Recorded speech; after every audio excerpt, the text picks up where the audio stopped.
everybody. This is Jim Rose with NorCal Slot Car Scene, and I've got Rick Jocham, 2022 champion from the SlotIt Nationals, and Ian Douglass, 2023 champion of the SlotIt Nationals. And basically, they just flip-flopped. Rick was first last year. Ian was third. Ian was first this year. Rick was second. Oh, I guess it was me. You guys flip-flopped. I just flopped down to 12th this year, so that's okay. So, there was flipping, and then there was some flopping too. Well, you guys flipped, I flopped. So I appreciate you coming on, and we're going to talk about the race and everything and how it went. So first of all, I want to introduce both of you. Rick Jocham, I've known you for about 10, 12 years, and you're primarily an HO background. And Ian, I think you have more of a 24 scale background, and I've known you for a few years now because you're closer to me in the Northern California area. So my first question is, why 32nd scale? We'll start with Rick. Well, Jim, I think it's closer to 20 years we've known each other now. So Think about that. We had to go back to your house. We had an HO race over there. That place has been gone for a long time. When you get under books, you forget how long it is after a certain age. Yeah. Yeah. How'd you know the flip-flop was Jim Williams has been pestering me for a couple of years now. Come out and race these. Come out and race these. These are great. They're fun, stuff like that. And I just kept telling Jim, I said, I'm not going to do it. I do my HO stuff. I'm not going to get stuck doing something else. And so he just kind of left it alone. Well, a year and a half ago, he got me out there. And so I had to borrow a couple cars and did well with them. Finished 8th in one race and 3rd in the other. First time out, borrowing cars. Now, I did ask you to be my enduro partner before that, but you did, and I said no. I'm sorry. So I got Bob Hooley instead. So, and you guys still won. Yeah, it so worked out well. That's very cool. It worked out. And then the looks of these cars, they're fantastic. And now I've got access to every part of the car. I can do whatever I want to do to the car, to the point in the rules. And so I can do the tires the way I want to. I can set up the front end, the rear end, the ride height, and get it to where I want it. And that I've never had control of over HO stuff because someone else is doing the tires. Someone else is making the car. Granted, these are being made by somebody else, but I can set these things up. So I've enjoyed this a bunch, and they look so cool. But yeah, I know you're a race car enthusiast, so that's got to be appealing to you. Yes, absolutely. I mean, the background picture right behind you there has got 5 great looking cars sitting out there, and or 6 cars, and they look wonderful. And there's no tires sticking outside the body. Yeah, that's a sticking point with freight cars for a lot of people. So yes. Ian, how about you? You started. I know you have a 24 scale background somewhat. So when and how did you get into the 32nd scale stuff? Yeah, so I did race 24 scale back in the 90s. And I used to race a lot with Mike O'Donnell. So Mike O'Donnell and Herman and Frankie and all these guys that we're going to the races with now, they all did this series called NorCal IMCA. And that, I don't know how many tracks were involved with NorCal IMCA, but it may have been like 8 to 12 different tracks in the Bay Area. It was, at the heyday of, it was huge, 70, 80 entries. Yeah, exactly. And one point in 96, we had, I think like 130 something entries at fast tracks in Rodeo. So long story short, Mike and I used to race together. Mike would drive me around everywhere when I was too young to even have a driver's license. We'd go to Laguna Seca together and watch races. And I was just totally off the slot car path completely. And I finally, I would call Mike every couple months, just like, hey, what's going on? What's going on? And he would just never call me back. He'd blow me off. And then he finally, I guess, went to, Mike Andrews' house because you pulled him out there. I got Mike OD back in. I don't know what you did or what kind of Italian food you put in front of him to lure him out of the darkness. But he came out to 132 at Mike Andrews. And then he, finally returned my phone calls and he was like, you need to do this. And when I started, I hadn't touched a slot car in 20 years. And it was really like, I think the cars are really cool. But the challenging thing with 132 is that a bad 132 car is terrible. It is terrible. And so the first couple cars that I built were just terrible. And I was like, this sucks. I'm gonna go race HO at Ted's house. And you did, and you won there. And I did. Yeah, I won a couple races after I finally I just paid somebody else to build me a car. But then once I started getting back into 132, I was like, man, these are so awesome. Once they're set up right, they handle fantastically. And the coolest thing is they're super accessible. So, they're the same price as an HO car, which is kind of crazy when you think about it. And they sort of satisfy the need for speed. They satisfy the need for tinkering and technical. And then also, when somebody walks in the door and they look at all the cars going around, they're like, oh, I recognize that car. That's a Viper, or that's a Nissan, or whatever. So there's all the different parts of it. And I think that a lot of people don't get that. They just see them as little plastic cars compared to like 24 scale. But they really satisfy all the different aspects that make great racing. The racing is super close. Like the races are always like 1 to 3 laps. The cars have all the cool parts you want, bearings, aluminum wheels, all that stuff. I just kind of fell in love with like how fun they are compared to other types of racing. And one of the things for me is you don't have to build motors. That is a thing, yes. Yeah. Well, great. I kind of miss that a little bit, but yeah, not me. I was never a good motor builder. I don't want to have I'm sorry. and all that stuff. So anyway, so you guys both got into this. You're doing extremely well, obviously.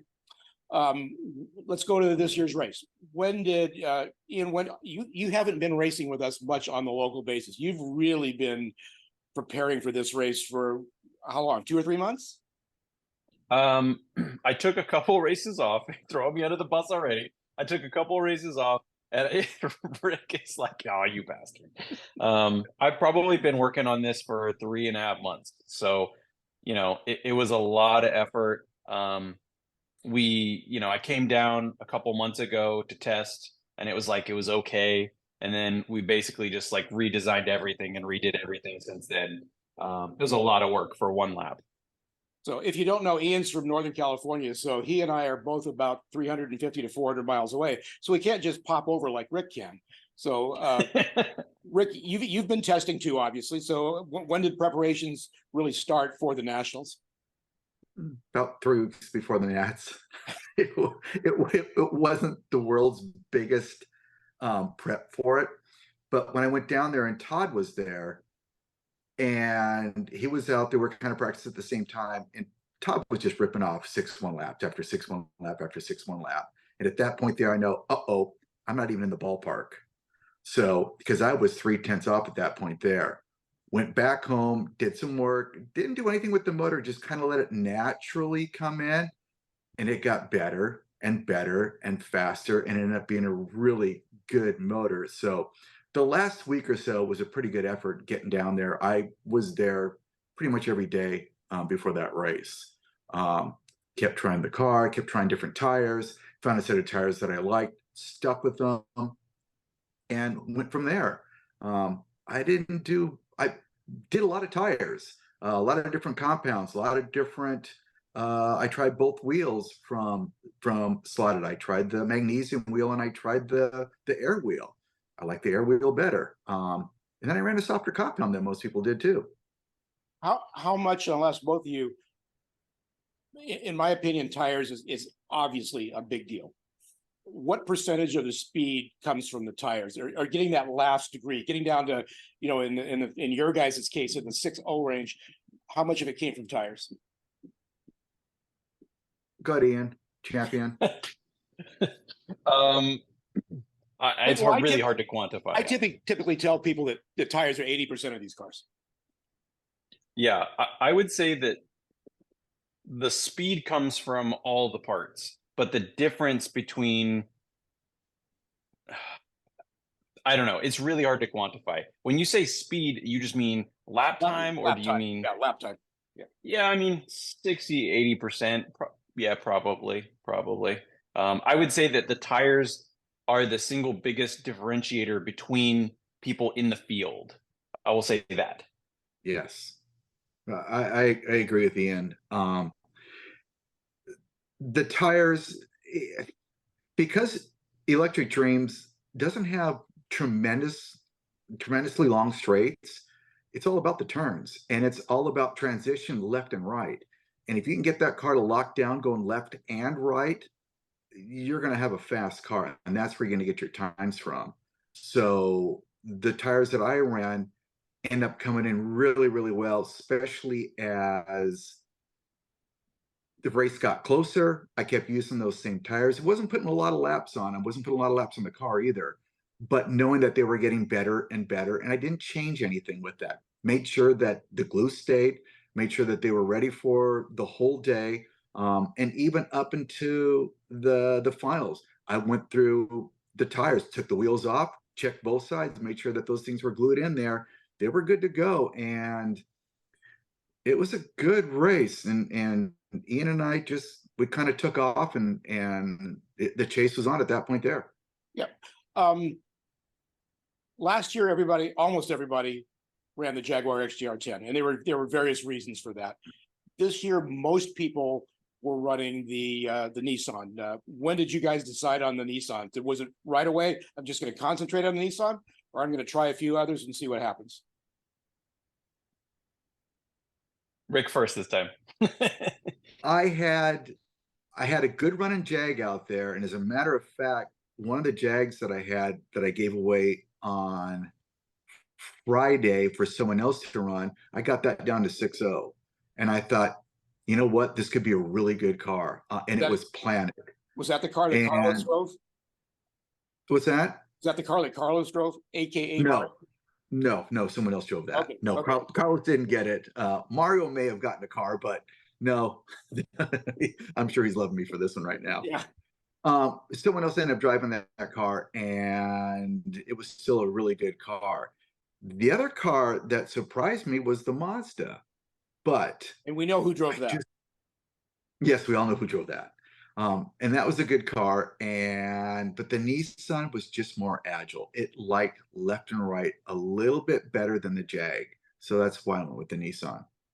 Ian, I know you decided on the Nissan more or less, because I was trying the Jaguar. You said, quit looking for a silver bullet. And so yeah. early on, you decided on the Jaguar and just stick to it? The Nissan. Yeah. I mean, Nissan, yeah, sorry. The first car I did was so the first two were Porsche 956 KH and then the Nissan.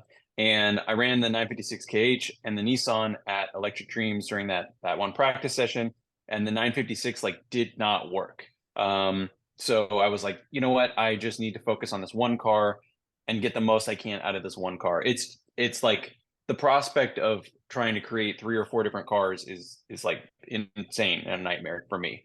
So at that point, I kind of doubled down on the Nissan, and I built 2 of them. One was slightly different than the other. And I just kind of focused on that. I knew that a lot of the things we really liked about the Jaguar, the Nissan had. It had the body that sits on the chassis.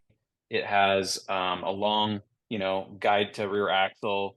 It's just kind of and the 14-gram body doesn't hurt, So yeah, so it just has a lot of good things. Those of you that are out there watching this broadcast, the Nissan has the longest guide lead, which is what's important on a slot car. The wheelbase is somewhat irrelevant. It's guide to rear axle. And other than the XJR10, it's the longest.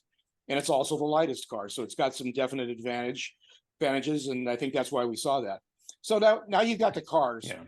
Let's get to the race. First thing we did was qualifying. So all the BS is done. All the not all of it. Well, not all, but there was some. We have a year of this to go still, so there was a magnet car out there running in practice that ran some pretty fast. We won't mention who did that. So there was we won't. There was some games. It wasn't you, but it was one of your guys. But there was some gamesmanship going on. I think that's a lot of fun too. So we go to qualifying. I think of the 3 of you that I considered, I think most people considered the favorites. I think Todd was first, wasn't he? He ran a 6.0 something. Right. Yes. Rick was second, and Rick ran a 6.1 something. Last year, TQ was 6.11, and that was Rick. And then Ian came up and put the car on the track, ran a lap. I forget what it was, like 614. 1-4, Yeah. almost good enough to TQ anyway. And on either on the second or third flying lap, depending on what the video says, the clock stopped at 5.94 and the car stopped. He went Yeah. through the counter, 5.94. The crowd there went pretty crazy because not only was it TQ, it was that magic thing. The first lap, anybody'd seen under 6 officially. So you just stopped the car. I did.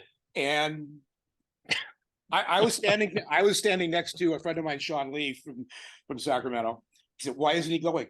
Why doesn't he run? Why doesn't he run more?" He goes, "Well, all the fast guys realistically had gone. And if it was me, I'd do the same thing." To me, and I don't think you'd meant it that way, so I'll let you explain yourself. But to me, that was smack talk on the track in the Yeah, I mean, so in the moment, that was not my intention at all. So it was like, first of all, I hadn't run that fast with that car ever. Had you Right, run in I'd the never- fives with, you never run in the fives with that car? Correct. I ran a 5.9 with Todd's car the previous day. Yeah, I saw and that. I Yep. and That I was without like, maggots. man, That was without maggots. Yep. that's correct. And I was like, this car is ridiculous. This is way better than my car. And then on qualifying day, my car somehow got better and Todd's car got worse. And so I put it on the track and I went around the first lap and I was like, this is pretty good. And then I went around that second and he read out 614. I was like, oh wow, okay. And then I went around that second lap and he read out, 594, something like that, 594, 595. And then I was just like, oh, what? And then people started cheering. And then I kind of realized I don't need to do anymore. But also it was kind of hard to focus at that point. So I just sort of felt like that was probably the best I could do. It was like the weirdest sort of, wait, what? How fast did it go? And I Did you had nail that no. lap, or was there more in it, you think? I think there was. If you would have been the first qualifier of the three of you guys, I'm guessing you might have tried to push it and see if you could go faster just because. Yeah, I think in qualifying there was probably a 5.8, high 5.8, but on race day, at the end of the race, like Rick found like a 10th in the main, which was crazy, the final. And then I feel like I lost a 10th. Like I felt like Rick's car was getting better and better, and my car was kind of like softening up. I felt like the RPMs came up, but the torque went down. So I was pushing it for all it was worth in the main, and I was only getting high 6.0s and on one lane, I think. So it was. It's kind of a confluence of like multiple factors, being the only person on the track, being the right conditions because it was super hot, and just being like, a good lap. I couldn't explain to you what happened or how I could do it again. It just kind of worked out that way. Did you think he could go that fast, Rick, when we started the week or the day of qualifying? You think somebody would go that fast? We hadn't seen anything from on that Saturday. Even the practice before that, we hadn't seen those times. Yeah, he did something that when we weren't around with somebody else's car, but nothing came from Ian like that. Ian was solid at 6.1, 6.1, 6.1, 6.1, and I'm going, that's a terrific race car. And then when he pulled that one out during qualifying, as soon as he went to 6.1, he went 6.14. I think I qualified at 6.13. And I thought, well, I'm qualifying third, not knowing that he was going to jump everybody and throw a 5.9 down. So, and I'd done 5.9 in practice. So I got down to 5.96 during practice, and I thought, okay, you know what? That's just going crazy, and I've got a good race car. So I wasn't worried about at that point there, and I wasn't worried about after qualifying that, okay, is this car getting that much better? I knew the temperature had gone up, and they were talking about those tires love the hotter temperature. And on race day, it cooled down. And Todd had his temp gun out there temping the track all the time too. Yeah. And when it cooled down, I got faster, and both of them started to slow down a little bit. I thought, okay, now we got a race. Yep, So that's exactly what happened. For those of you that don't know the format, it's a 1 minute qualifying, fastest single lap, and the qualifying just sorts you into a main. So even though it does mean something, it doesn't mean that you can't win or do anything. Even if you qualify last, you can still win the race. So it just sorts you into the heats, which are coming up next. And so there were 11 heats of 6 cars each. The last heat didn't have a field of 6. And of those 11 heats, they take it's 6 lanes, 3 minutes per lane, so 18-minute race. They take the fastest 12 overall times. And one of the guys, Al, that was in the first heat because he couldn't make qualifying, actually made the semi-main, as I recall. I think he made it. Did he make the semi? He did. I think, yeah. So he was in the very first heat, didn't even qualify at all because he couldn't make it, and put the car into the semi. So qualifying is not super important, but it is important. So overnight, what are you thinking, Ian? You right now you've got 694, Todd's a 10th back. Rick's almost another 10th back. Do you think you had the field covered? You mean the 594? Yeah, I mean, I had a lot of people asking me about that. And the reality is that, like, I know who Rick is, and I'm never gonna take my speed for granted. Like, I know that in the race, he's gonna be right there. And I know that if I make any mistakes, it doesn't matter how fast my car is, like at the Scale Auto race, not to bring up a sore subject for Rick, but but my car was 0.2 faster. He still was only 3 laps behind. He's got that way so of it's like it out on race day. Yeah, he does. Yeah, and that's something that I have major respect for. And one of the reasons why I consider him one of the best, because his ability to get more out of the car than what's there, that's a real thing. Like, Rick gets 110% out of the car. I have no doubt in my mind that, like, if he gave me his car, I probably wouldn't be able to get his lap times, which is where my strategy and why I even try to get that speed out of there, because I know that I need that in order to have any advantage I can. So what are you thinking overnight? You obviously he's got almost 2/10 on you just on that single lap. Are you thinking that well, in your qualifying, I think you ran 613, 614, 615, 613. It was just like clockwork that you ran the 6.1s, and Ian was not quite as consistent, but he only ran a couple laps, so you couldn't really tell. Are you thinking you got a chance? Are you thinking you're in trouble? No, I felt that I had a chance because I knew how good that car was. If I can run 6.1, 6.1, 6.1, 6.1, I've got a good race car. So, and it's just, I need the person to make a mistake. Ian is one of those people that he doesn't make that mistake though. That's because he's young. He's younger than you. I know. We call him We're getting phased out. So no, I knew I had a good car. I knew I had a good race car, and I was still looking forward to the race. As you continue with these questions, I will continue with where I'm going to go with this as well. Okay. Well, now it's Sunday. We're getting ready to start the heat, so we're starting the heats, and you guys are in the last heat. So do you take the heats, and I don't mean nonchalantly, but you just drive semi like 9/10, because you pretty much know if you don't make any mistakes, the car doesn't break, you're in the top 12. Well, Ian, I'll go first on this one. So he put down 170 out there laps flying. And I was out there, which I thought was doing really well too. And I ended up with 167. I was 3 laps behind him. Yeah. And I thought, we're now playing in Ian's world. We're all in big trouble. I heard you say that. Yeah. And so after qualifying, I thought, well, you know what? I'm going to wrap it up, send him a message, and let's see what happens. So when we got into the semis, can I move forward? Are we okay with that? That's next. So in the heats, and I've got overlays that I'll put on this so people, and if you're watching this later, you'll see the overlays. So Rick had 167.76, Ian 170.25. So what is that? 3.25 laps or so.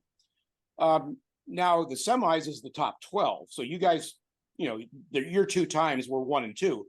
So you're in different semis. And you flip the tables on them. Ian ran 1.6. Ian ran virtually the same, but you picked up 3.5 laps. You ran 170.75. Ian ran 170.16, which is a tenth of a lap off of what he ran in the qualifying heat. But you turned the tables on him. So were you finding the speed that you were looking for? And maybe Ian was falling off a little? Well, he wasn't really falling off because, like I said, he ran the same time virtually. I wanted to send him a message that, hey, no one's laying down. Here you go. It's on. And it's on. But Ian did pick up his car during one of the heats because he thought his axle had slid. And so he tightened it up, made sure it was fine, put it back on the track, which cost him a lap. So he would have still would have been the top qualifier going into the mains. But it didn't turn out that way. I got lucky and got him on something that nothing was wrong with his car. He thought it was. So I thought, okay, that's fine. I'm only a lap back now. Well, that's that's the way to do it, because he's obviously trying to be the number one seed going into the main, but if something breaks, you're in trouble. And if you fix it, you may lose. Even if you lose 3 or 4 laps, you're still fast enough to transfer to the A. Yeah. So that was obviously very smart. Hate to say that, but yeah, very smart. No, it was smart. And then he just got smarter too. I hate saying that, but he did. Okay, so now the heats are done, the semis are done, we're coming into the A main. But now, Rick, you're the top seed because you did get that. Did they change? Did they allow you to pick lanes for the main? Yes. Okay, so you picked white. You picked white last year. Yep. You like that. White is next to red, and those are the 2 slowest lanes on the track. Ian started in black, which is one of the fastest, and you picked black. Obviously, you had second choice, so you chose black. And it's a fast lane. So the first heat was going to tell a lot. How close it was somewhat obvious that Ian would win the first heat, but how close can you stay to him because you're in a slower lane? Thanks for watching and listening to Rick and Ian talk about the SlotIt Nationals. I've decided to split the interview into 2 parts. In part 2, we'll hear Rick and Ian talk about the entire A main, as well as their thoughts on the future of the SlotIt Nationals. Thanks for watching. This is Jim Rose with NorCal Slot Car Scene.